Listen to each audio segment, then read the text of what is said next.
महाराज परीक्षित ने कहा, हे प्रभु, हे सुखदेव गोस्वामी, आप पहले ही द्वितीय स्कंध में मुक्ति मार्ग निवृत्ति का मार्ग का वर्णन कर चुके हैं। उस मार्ग का अनुसरण करने से मनुष्य निश्चित रूप से क्रमशः सर्वोच्च लोक अर्थात ब्रह्मा लोक तक ऊपर उठ जाता है, जहाँ से वह ब्रह्मा के साथ साथ आध्यात्मिक जगत वैकुंठ जाता है। इस प्रकार भौतिक जगत में जन्म मृत्यु का चक्र समाप्त हो जाता है। चूंकि महाराज परीक्षित वैष्णव थे, अतः जब उन्होंने 5वें अध्याय के अंत में जीवन की विभिन्न नारकीय दशाओं का वर्णन सुना, तो उन्हें अत्यधिक चिंता हुई कि बद्ध जीवों को किस प्रकार माया के पास से मुक्त किया जाए और भगवत धाम ले जाया जाए। अतएव उन्होंने अपने गुरु श्रील सुखदेव गोस्वामी को निवृत्ति मार्ग अर्थात मुक्ति के मार्ग का स्मरण दिलाया, जिसे वे द्वितीय स्कंध में बता चुके थे।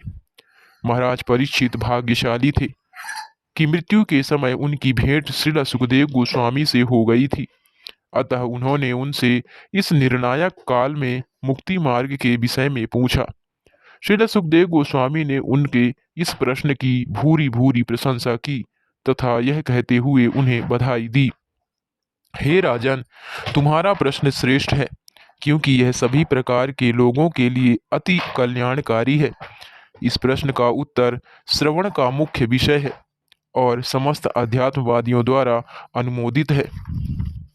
परीक्षित महाराज चकित थे कि बद्धावस्था में जीव इतनी नारकीय यातनाएं भोगने के बजाय मुक्ति के मार्ग भक्ति को क्यों स्वीकार नहीं करते।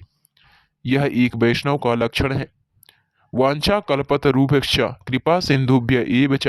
वैष्णव करुणा का सागर होता है, पर दुखी वह दूसरों के दुख से दुखी रहता है।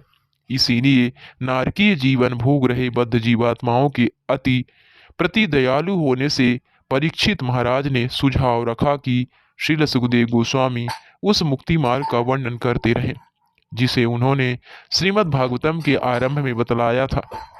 इस संबंध में असंस्कृत शब्द अत्यंत महत्वपूर्ण है। संस्कृत जन्म तथा मृत्यु के मार्ग पर आगे बढ़ते जाने का द्योतक है।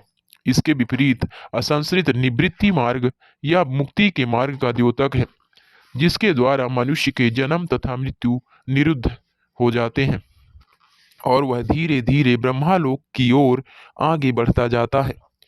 जब तक कि कोई शुद्ध भक्त ना हो जो उच्चतर लोकों में जाने की चिंता नहीं करता, वह भक्ति में सेवा संपन्न करने से अविलंब भगवत धाम वापस चला जाता है।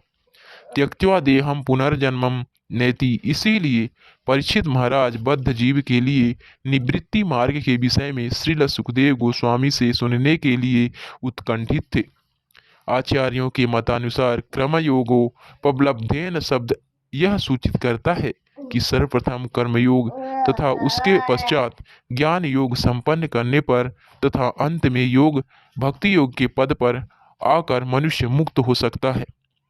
किंतु भक्ति योग स्वयं में इतना शक्तिशाली है कि यह कर्म योग या ज्ञान योग पर निर्भर नहीं होता। भक्ति योग इतना शक्तिशाली है कि एक पापी व्यक्ति भी जिसके पाप कर्म योग की कोई पूंजी नहीं होती, या एक अशिक्षित व्यक्ति भी जिसके पास ज्ञान योग की पूंजी नहीं होती, वह निसंदेह आध्यात्मिक जगत को प्राप्त कर सकता है, यदि वह भक्ति मार्ग में अटल बना रहता है। मामे वैश्य संशय श्रीमद्भागवत गीता 8.7 में भी श्री कृष्ण कहते हैं कि भक्ति योग की विधि से मनुष्य निसंदेह श्री भगवान के पास आध्यात्मिक जगत में जाता है। किंतु योगी जन सीधे आध्यात्मिक जगत जाने के स्थान पर कभी कभी अन्य लोगों को देखना चाहते हैं, अतएव वे उस लोक में जाते हैं जहाँ ब्रह्मा रहते हैं। जैसा कि यहाँ ब्रह्मांड शब्द से सूचित होता है, प्रलय के समय ब्रह्मा ब्रह्मालोक के समस्त निवासियों सहित सीधे आध्यात्मिक लोक चले जाते हैं। इसकी पुष्टि वेदों में इस प्रकार हुई है, ब्रह्माणा सह ते सर्वे संप्रप्त प्राप्ते प्रति संचरे परास्यांते कृतात्मानः प्रविशन्ति परम पदम।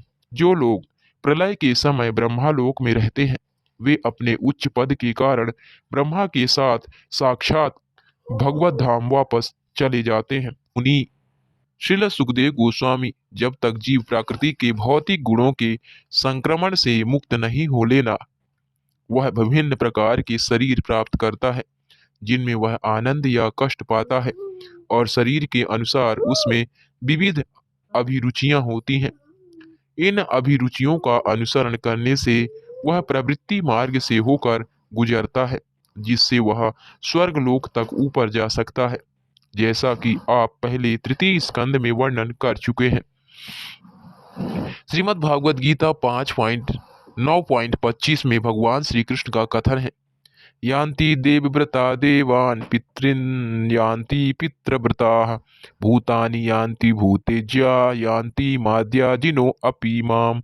जो लोग देवताओं की पूजा करते हैं वे देवताओं के बीच जन्म लेंगे, जो लोग भूत प्रेतों की पूजा करते हैं वे उन्हीं के बीच जन्म लेंगे, जो लोग पितरों की पूजा करते हैं वे पितरों के पास जाते हैं, और जो लोग मेरी पूजा करते हैं वे मेरे साथ निवास करेंगे।